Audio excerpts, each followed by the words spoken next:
गांव ताजपुर में एक छोटे से परिवार का बड़ा खुशियों भरा संघ था। रात्रि के वक्त उनका घर गांव के अंधेरे कोनों में सुनसान लगता था, जब सभी लोग अपने घरों में नींद की गहरी गोद में सोते थे।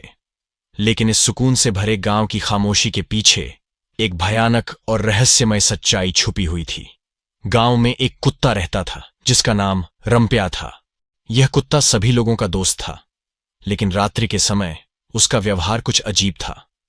लोग कहते थे कि रात के समय रंप्या अलग अंदाज में होता था, जैसे कि कोई अनजान शक्ति उसे अपने वश में ले लेती है।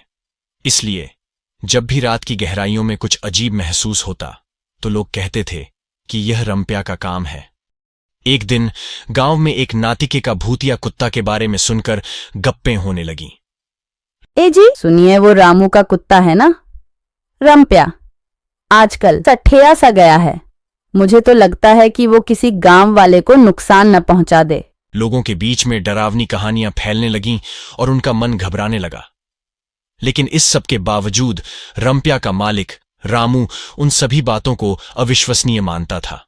उसे लगता था कि यह सभी बस एक अफवाह है और कोई भूतिया कुत्ता असल में मौजूद नहीं है।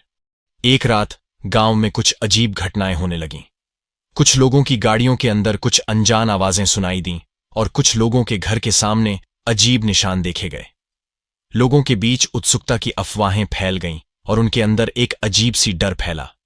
उस रात रामू ने अपने गांव के चौराहे पर गार्ड करने का निर्णय किया। वह रंप्या के साथ लगा हुआ था और दोनों ने अपने चौराहे की रक्षा करने का फैसला किया। लेकिन जैसे ही रात का पर्दा गिरा, रंप्या अदृश्य हो गया। रामू ने बड़े ध्यान से गांव के चारों ओर देखा, लेकिन रंप्या कहीं भी नहीं दिखा। तभी अचानक एक भयानक आवाज सुनाई दी और वह रामू के अंदर भय का आदर्श उत्पन्न हो गया। उसने विशाल अंधेरे में आवाज के स्रोत की ओर देखा और धीरे धीरे उसके पास चला गया। जब वह उस जगह पहुंचा तो उसने कुछ आश्चर्यजनक देखा। वहां भूतिया कुत्ता रंप्या खड़ा था और उसके आसपास कई और कुत्ते भी थे, जिनकी आंखों में अजीब चमक थी। ये सब कुत्ते अपने आप में अदृश्य थे, लेकिन उनका रोशनी की तरह चमकना डरावना था। रामू ने अपने दिल की धड़कनों को नियंत्रित किया और धीरे धीरे आगे बढ़ा। उसने देखा कि ये सभी कुत्ते एक किस्म के साइकिलिक आवाज में घूम रहे थे, जैसे कि उनकी एक अद्भुत रस्म थी। तभी उन कुत्तों की सभी आंखें रामू की ओर मुड़ी और एक अद्भुत चमक में बदल गईं। उसकी हालत अब भयानक थी, क्योंकि अब उन्होंने महसूस किया कि वह अपने अंदर कुछ अजीब मानवता का अनुभव कर रहा है। रामू ने एक खोज में अपने गांव में ये सभी देखे गए भयानक घटनाओं के बारे में सोचा और उसने एक नई तथ्य का पता लगाया। ये सभी कुत्ते असल में उसी गांव के लोगों के पुराने और अपार्थिव आत्माओं की आवाज थे, जो उस जगह में बंधे हुए थे।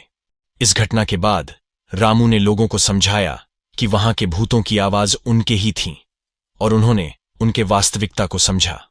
लोगों ने रामू की बातों को सुना और समझा और उनके मन में साहस की नई किरण जगी।